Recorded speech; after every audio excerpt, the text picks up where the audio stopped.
And before we start, I would like to wish you all a very happy Krishna Janmashtami to everyone present here. Well, this Getty Life Talk Forum, as you all know, is an initiative by Global Education and Training Institute under Dr. Sunita Gandhi with the sole vision to transform education by sharing ideas for change. And we are committed to teachers' training and professional development to facilitate learning, teaching, and sharing wonderful ideas. Well, this unique global movement, hashtag disruptive education movement, is all about where we bring education leaders from around the globe to deliberate and discuss.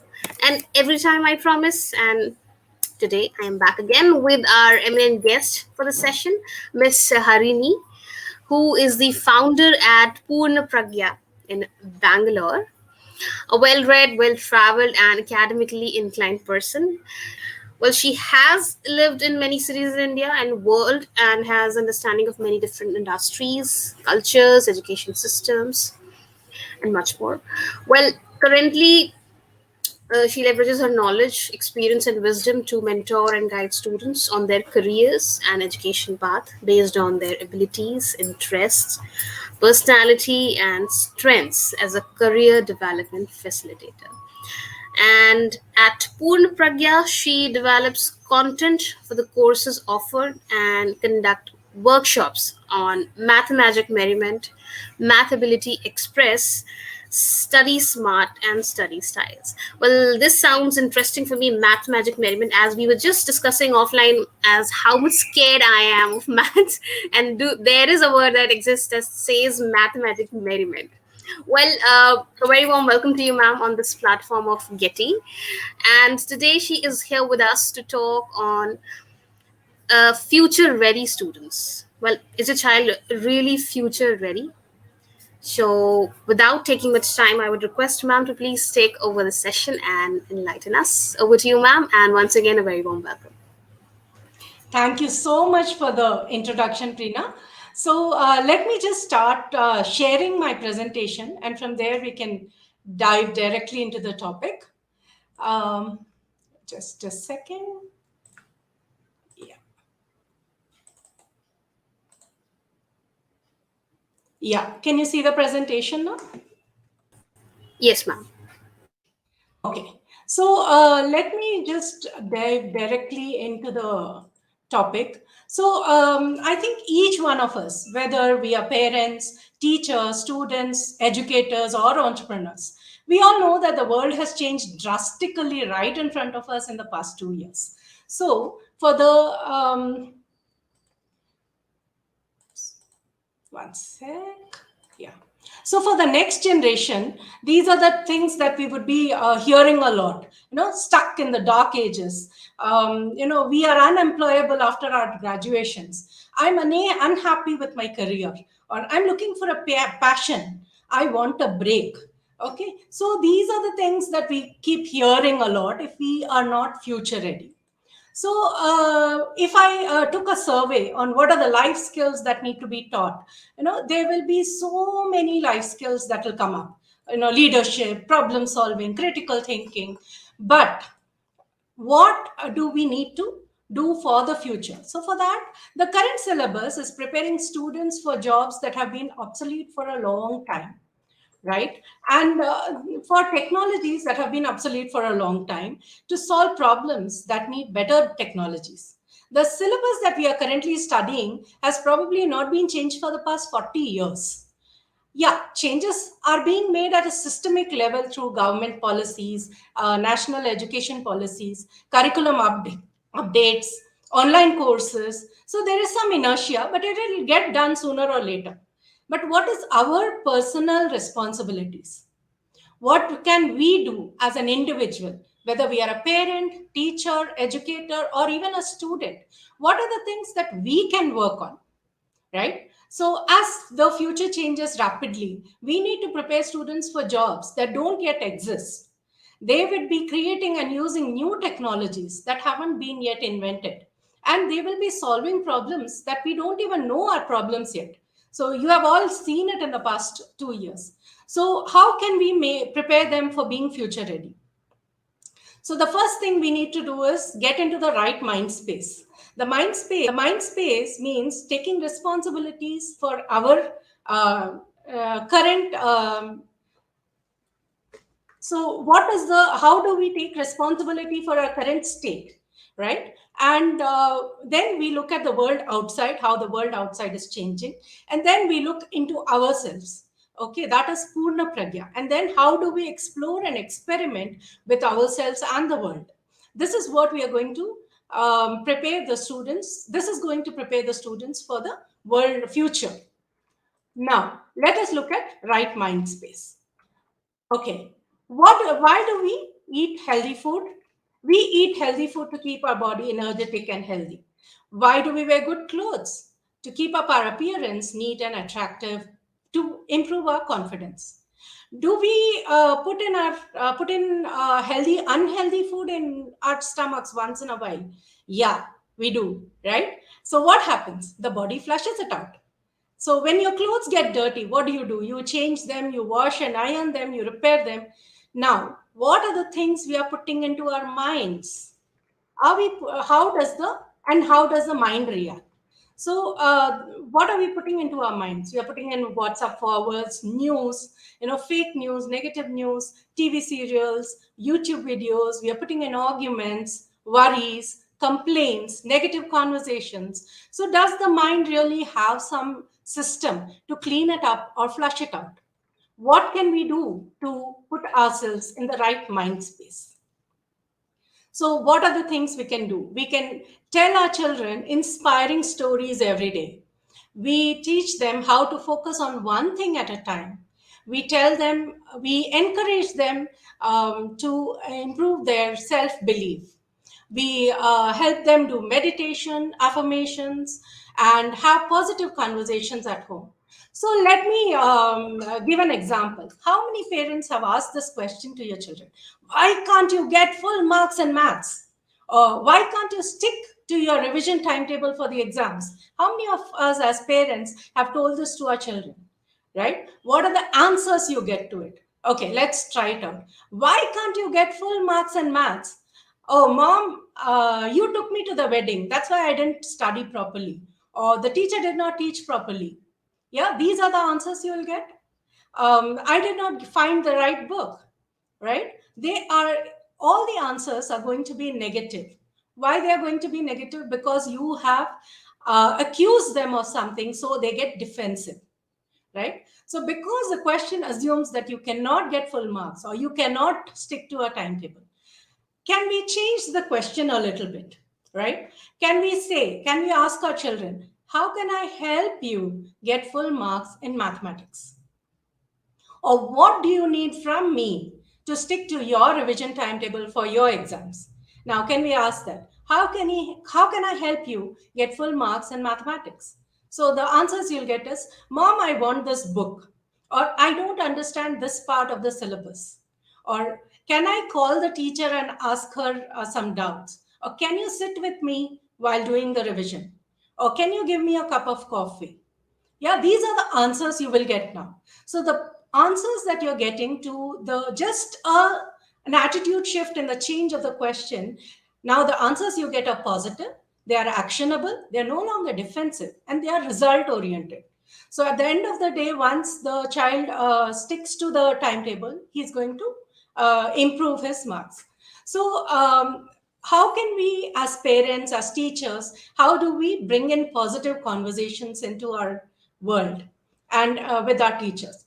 So that is also one of the things that we need to do to get into the right mind space. Now let us look at the second part of it, the world outside. Oh, everyone knows that the world outside has been changing, right? So, how are they changing? We need to get acquainted with how the next gen careers would look like, how the world of work would look like. So, let us go into the future and think what our students might be needing to get prepared. So, first thing is automation. Most of the things that we used to do manually, banking, accounting, driving, even agriculture, is being automated right now. Personalization. You get personalized mugs, shoes, phone covers, even targeted ads due to the availability of vast amount of digital customer data. The world has changed from one size fits all to highly personalized products. The third thing that we are facing right now is miniaturization. Every year, the screens are getting flatter, the chips are getting smaller, and yet they have more functionality. Time compressed.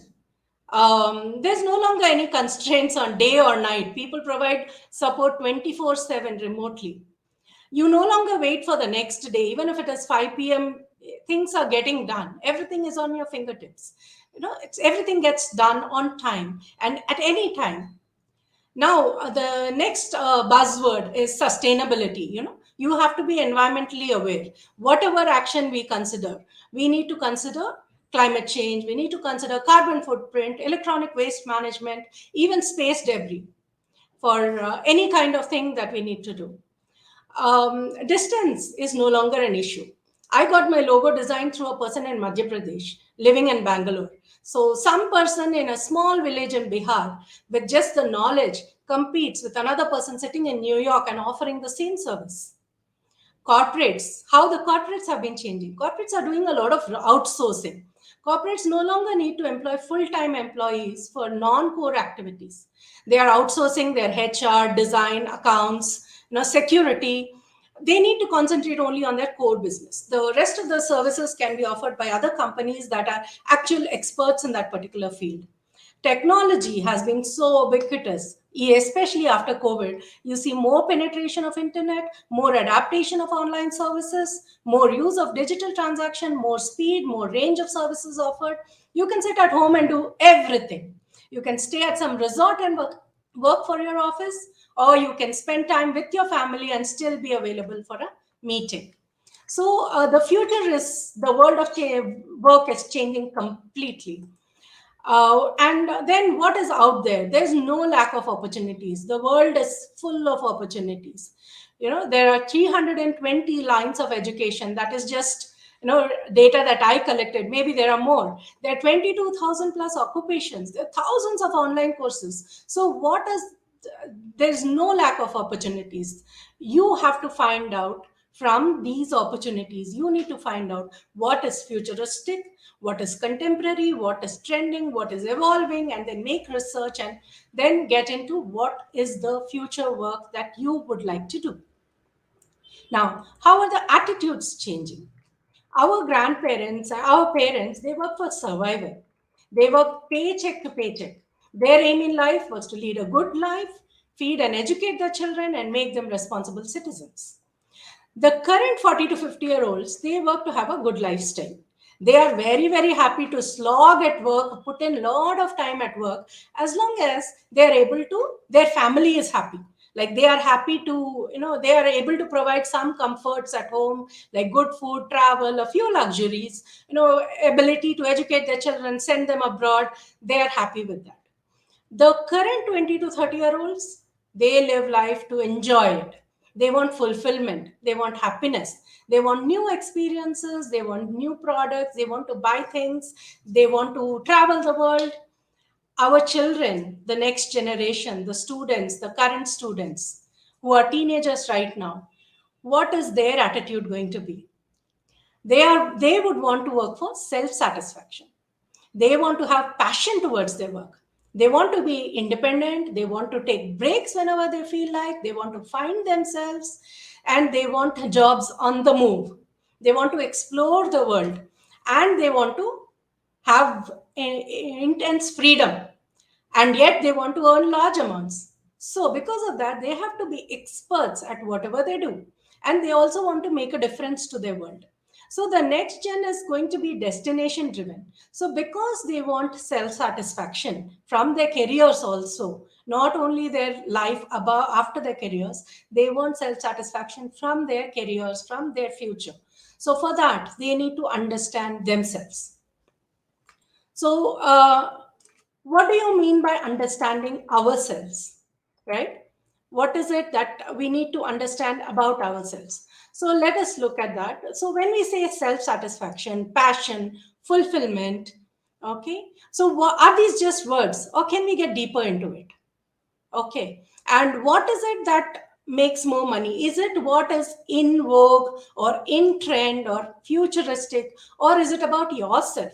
What are you good at? What are your strengths? What is your personality?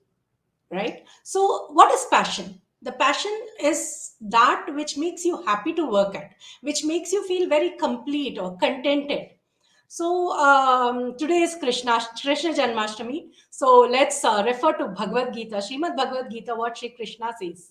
Sri Krishna defines two words, Swadharma. Swadharma is the action that you perform or the work that you do. And then there's another word called Swabhava. Swabhava is your innate nature, your intrinsic behavior, right? So Sri Krishna says, even if you get wonderful results, okay, even if you're successful after performing some work, if it is not aligned to your innate nature, okay, it leaves you very unfulfilled. Let me explain this with an example. This person knows, you all would know this person knows everything about the product, and he really believes about this, your product. And when somebody comes with a problem which needs this product as a solution, he would be very convincing, he would be able to tell everything about the solution because he wants to help that person. Now he would close the sale, right? But because he closes the sale, you cannot say, okay, now because you close the sale very expertly, okay, become the marketing manager. Because they might be successful at closing the sale, but it does not align with their innate nature. Their innate nature is to help the person, their innate nature is to believe in the product. Their innate nature is not to convince the person to close the sale. So they will not agree, even if you give them a job, even if you give them hikes, even if you give them, some kind of extra percentage for each sale to be done. They will not agree to persuade and close another sale because that is not aligned to their personality. So, work that is aligned with your innate nature is better for your growth, even if it looks incomplete from some other point of view. So, when we say Swadharma, Swadharma has to be actions. So, these are actions that should be harmonious with your Swabhava. So each person is different. So to attain our perfection, Sri Krishna says, align your Swadharma to your Swabhava. Align your thought, words, and action according to your innate nature.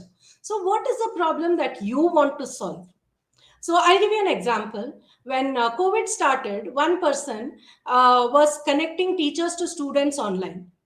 Okay, so what is the problem he wanted to solve? He would call me regularly. His questions were always like, where are you getting frustrated when you're connecting to students? Or are you able to teach comfortably online? What is your pain point, Harini? He would ask me.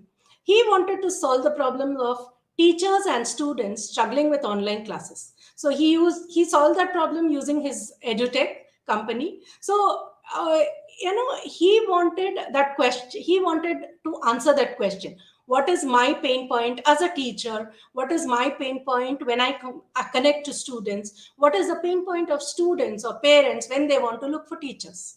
So what is the problem that you want to solve? Okay, you need to feel for that problem. Now, what are your aptitudes and strengths? What is your purpose in life? What are your aspirations? And what is the identity that you want to express? So, these are the combination of the definition of selves. What is the value? What are the values that you cannot compromise on? Okay, so say for example, somebody who is very very truthful and fights for becoming a journalist, and he goes and joins a company where there's a lot of fake news that they print. So, what are the values that you cannot compromise on? If you want happiness, you need to future proof yourself by first understanding your swabhava or your innate nature, and then align your swadharma to your swabhava. Now let us look at what is I will introduce a word here, Purna Pragya. So what is Purna Pragya? I define Purna Pragya as Purna means complete or infinite. Purna means perfection or an exhaustive list. An exhaustive list of everything, all. Pragya means to discover. It also means knowledge and intelligence, your capability and skills. So, Pragya can be defined as knowledge that is being applied to life, that is wisdom. So, Purna Pragya means a list of all your capabilities, all your skills, or the definition of self can be listed out as Purna Pragya. So let us look at what are the things that are different. I am different just like you. So there are so many, I have my own learning styles. I have my own personality. I have my own abilities and I have my own preferences. So what am I? Can I define who am I? Purna Pragya is a 360-degree evaluation that will enable each person to list out and understand his or her unique innate potential so that they can fulfill their own unique purpose in life. What are the infinite possibilities of a person? What can they do to lead a complete and fulfilled life? Which is full of possibilities, and that is how you would find success in your field of interest, in your field of passion. So different things are there, so let's look at it one by one. So so you all are, I mean, many of you are educators or parents. So you would know that, each child studies and acquires knowledge in a different way. So some might learn by just listening in class, and others might learn by experimenting. Some love to study in groups. They want a group of people to study, whereas some of them are self learners. Some of them write and memorize, and some of them might even sing and memorize their lessons. While some of them study only because they like the teacher, and the others fall in love with the subject. The others want the parents to be happy. So what are my acquiring styles? Can I understand my own unique combination of my acquiring styles? That defines me. So that is how you define self. Now, can we look at different personalities? One sec.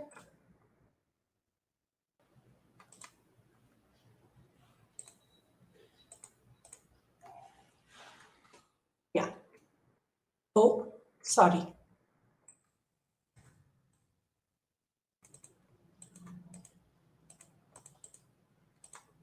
Okay. Can I look at my personality style?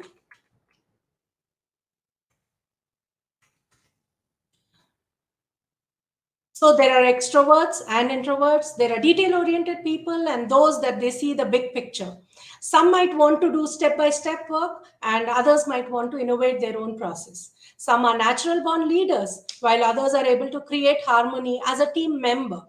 There are all jack of all trades. There are masters of one. You may be a perfectionist or your friend may be a visionary. So can I understand what is my own unique personality? Right? Then the next thing is obviously your talents. What are your talents? What is your interest?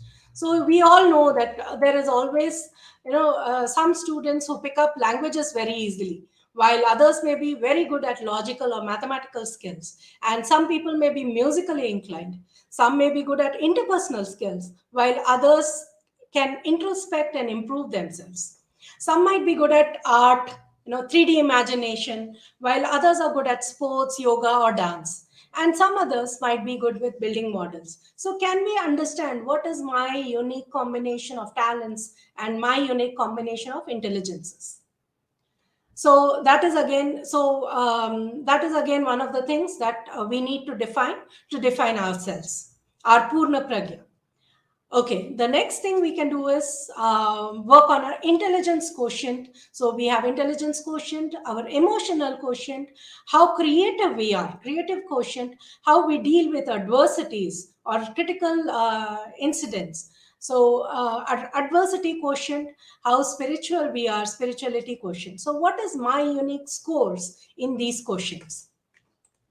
Okay, now let us talk about a passion meter. So we are all passionate about things, right? So where in the passion meter do my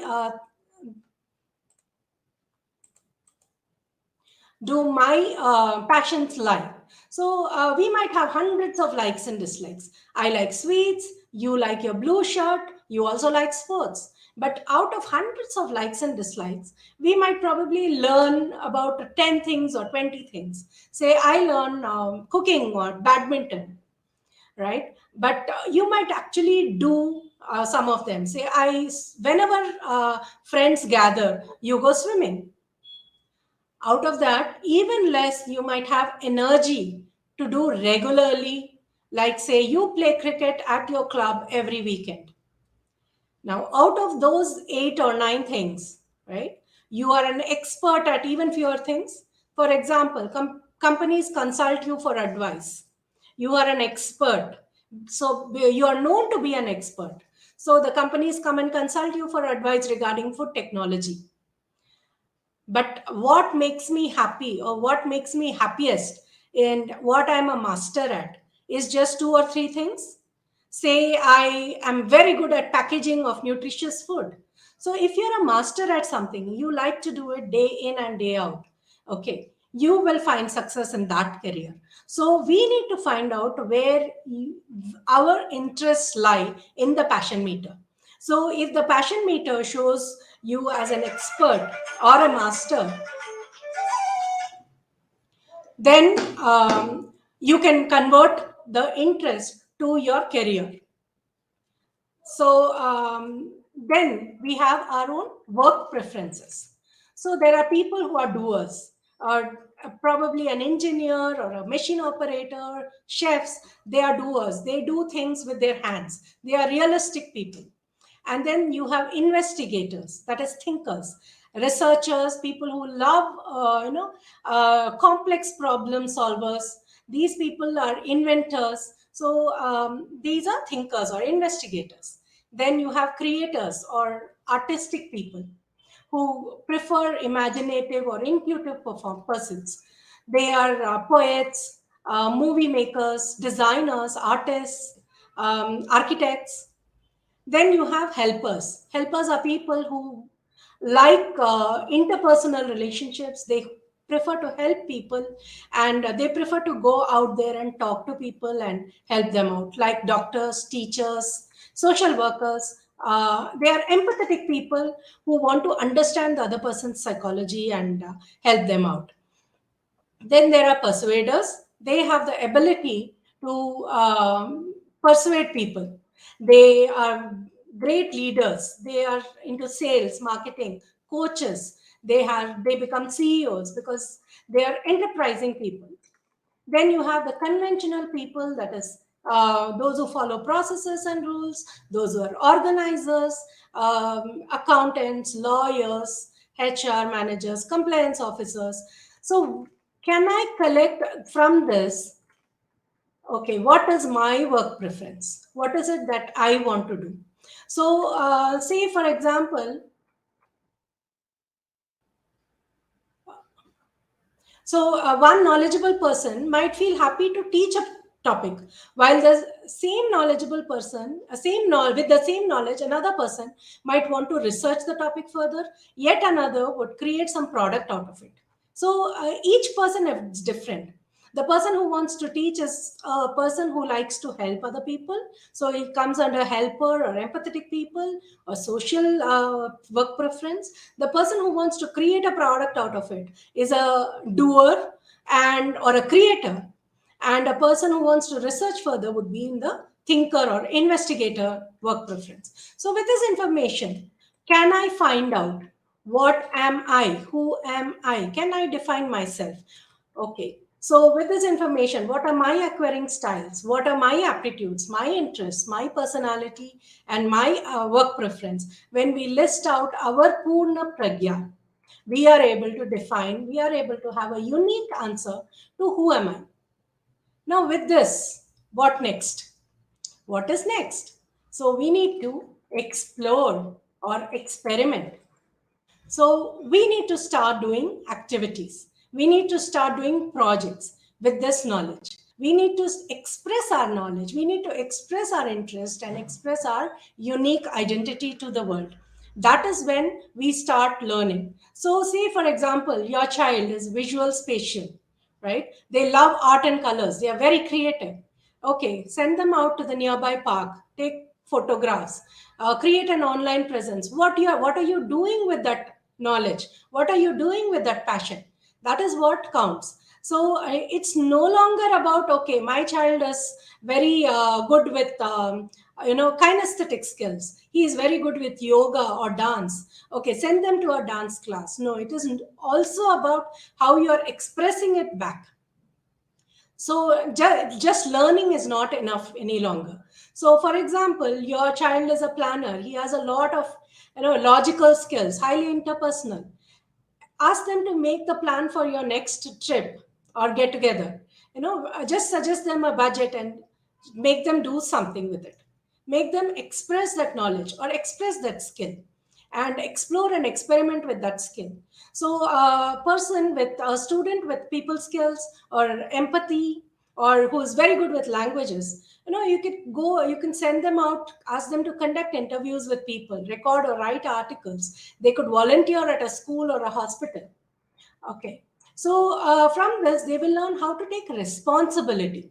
They learn problem solving. They learn how to communicate their plan and actions. So life skills and passive learning is a thing of past. The next gen will have to apply what they are learning early in life and discover themselves and develop their own life skills. So life skills is not something you send them to classes for. Life skills is something that they need to discover themselves. They need to understand themselves and develop it.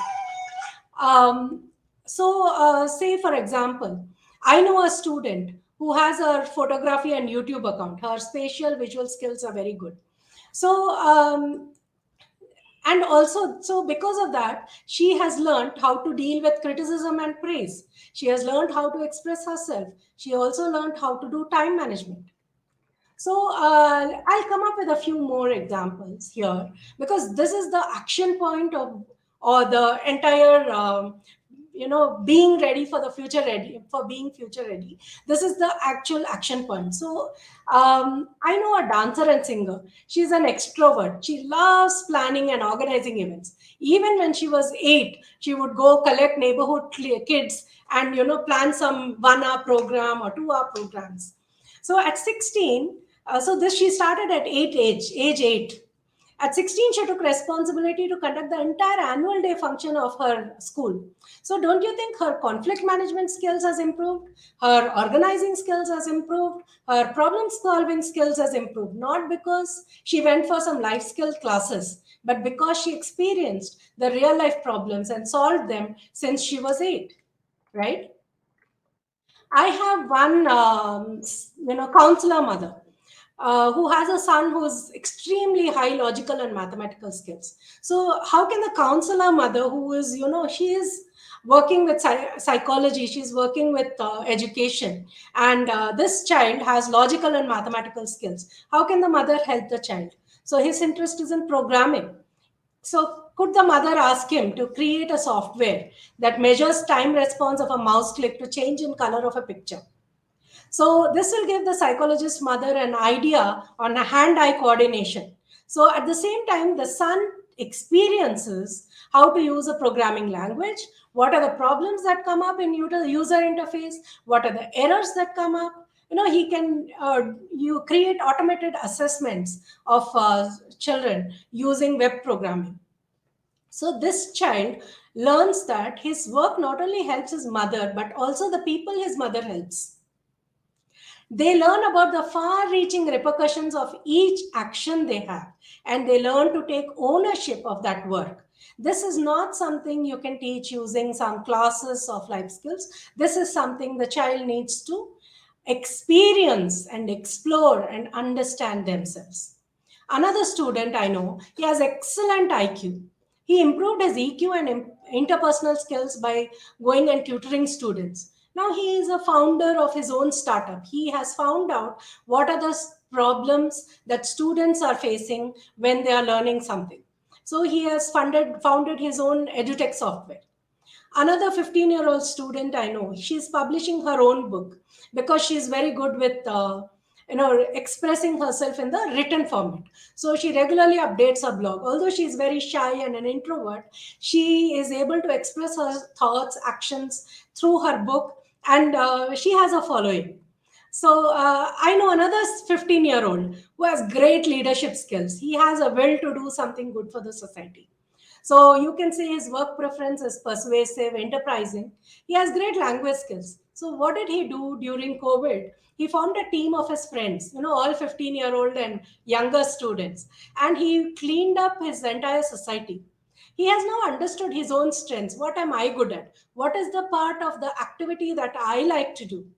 What makes me the happiest? Is leading the people making me happy? Is the cleaning part making me happy? Is the praise from the people making me happy? So he has understood what he is good at, and he has understood what he likes doing, and he has that's how he has understood his Purna Pragya.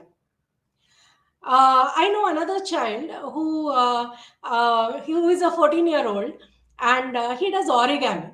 Now, origami is folding papers. There was a department in IIT Gandhinagar who looked at his origami and said, "Help us make airbags." Airbags is when in an event of an accident, it has to open up very fast, but it has to be tiny. So how can I fold something in a very tiny manner, but it opens up very quickly? So this is something he's working on right now. So he's working as an intern at IIT Gandhinagar. So the student is using his creative actions to do something that can be applied in the real life. So what and how we need to learn is we need to enable our children. We cannot teach this. We need to enable our children to learn responsibility, to take ownership of what they are good at, to take ownership of whatever action they do, and to be responsive in this world. So this is the thing that the students currently need to become future ready. So I hope this roadmap gives an idea on how to guide your children and students to be future ready. um, so this is Harini from Purna Pragya. Thank you for listening to me about future readiness. I'm now prepared to discuss any opinions or comments that you would like to share.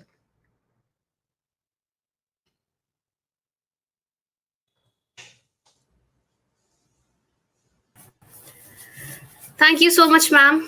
That was a wonderful presentation. I think you talked about everything we need to make our children future ready. I think that was a wonderful presentation. You talked about in detail uh, these steps, the 5 steps you have shared: the right mindset, world outside, understanding self, Purna Pragya, the very good one, explore and experiment. To finding out about oneself is much more important. That we, mostly forget. Yes, From the very beginning, we can do it. Kids, they even, if we come across students even today at the age of 25 somewhere, they are still not sure which career option they should choose. Sometimes I've seen students where they are interested in photography, and they do that for a month or so, and then again they switch on to something else. So how can you guide them? It becomes difficult at this age. This is something we can yes. start from the very beginning of the school time, where we can Not guide them. necessarily. Yeah. Not Okay. necessarily. Even at 25, even at 40, I have known people, even at 40, they are, as I said, one example, they are knowledgeable people. They are very good at Hmm. convincing people. They are very good at expressing themselves, but they don't Right. want to close the sale, right? And they are put in this business development roles at Mm-hmm. 40 because they have become experts at that product. So just because they're experts at their product, they're saying that, okay, now do business development. They don't want to do it. So, Right. it becomes a everyday fight for them. It becomes an everyday, Every day. I don't want to go and do this. So at Mm. 25, if you find out that you are good at something, then put it in that passion meter I talked about. Are you at the expertise level? You want to take up photography. Are you at the expertise level? Are you very passionate? Can you, quickly jump to the doing activity and expertise level? Then you can get into that. But in the meantime, because you are already 25, you have some responsibilities that you have to handle at home. So what are the things that you can do to earn money in the meantime? See, when we are 13, we don't have that responsibility, so we don't have to worry about timings when we are earning money or doing something, when we are trying to understand ourselves. So that is why we want to start it early. But even at Right. 25 or 40, okay, do things. So make a list of your capabilities. Again, do the Purna Pragya evaluation. Do your aptitudes, do your knowledge, do your passion, do your preferences. And then, part of the time spend in earning that money, because your responsibilities are not going to change. But in the meantime, what are the things that you can do to, enable your growth? You True. grow I think that yourself was, yeah. by understanding yourself, and then slowly move that. When you start earning money here, you stop your other work that you're not interested in doing. So that is what we need to, so that we if today we are talking to educators and parents, then we should be starting that new early. But it's not too late, even for you, even for mid careers, even people who are 50. There are many people, whose children are flown the nest, and the mothers have taken a backseat at their careers, and suddenly they're free because the children have gone to colleges. So what do? So for that, again, do the same thing, Purna Pragya. List out what you can do at. What is your knowledge? What are you skilled at? What is it that you like to solve? What is the problem that you feel? So this person who connected teachers and students, right? If during COVID, I would have said, I mean, why not doctors and patients? Why did you not connect chefs and people who wanted food? He connected teachers and students because that is the problem he wanted to solve with his expertise. So, what is it that you feel very strongly about? Right? He used to, every time he used to call me, ma'am, what is the problem that you're facing? What is your pain point? Why are you not, what is the reason that, you're struggling to connect to students? So I would tell something, he would go solve it. Next week, again, come back with, what is your pain point? So, you have to feel that what is the problem you want to solve. So it can be what you're not good at, but then if you feel for it, you will automatically grow towards it. Wow, that was great. So everybody out there listening to ma'am, that you can quickly do work on it. You have a chance. It's not too late. You can Yes, come up with your list of capabilities, your interests, and then capabilities. definitely you can find a way for yourself. So I think it Yes, was yes. wonderful having you on this forum, ma'am. Thank you so very much for giving us your time today Thank you. and sharing with us such an informative details. It was very informative, and as you can see here in the background, there are people celebrating Janmashtami, so I'm just getting distracted because of that. I'm so sorry. So Actually, I yes, would like to say one thing here. A lot of us think that when we look into ourselves, it is something spiritual, or is it adhyatma, or why do we need to study Bhagavad Gita? But the thing is, understanding self is not only adhyatma, it is right. also what we are in the materialistic world. Right? What are my skills? What are my aptitudes? What is my purpose in life? So you have to understand yourself to express yourself into the world and be a part of the world, in the changing world. Well, that was deep, I would say. Connecting Yes, with yourself is very important, and it's a lengthy process. I feel somewhere you need to connect with yourself and find out your purpose. That's yes. a big question. We are we keep finding out the purpose of ourselves. Thank you so much, ma'am, once again on behalf of our team, and thank you everyone for joining in. Wish you all a very happy Janmashtami. I'm just letting my neighbors to play the songs aloud now. It was just somehow distracting me, and it's a good day. Thank you everyone. Have a great day ahead. Thank you, ma'am. Take care. Thank you. Thank you for the Thank you. opportunity. Pleasure is all ours, ma'am. Thank you. Bye bye.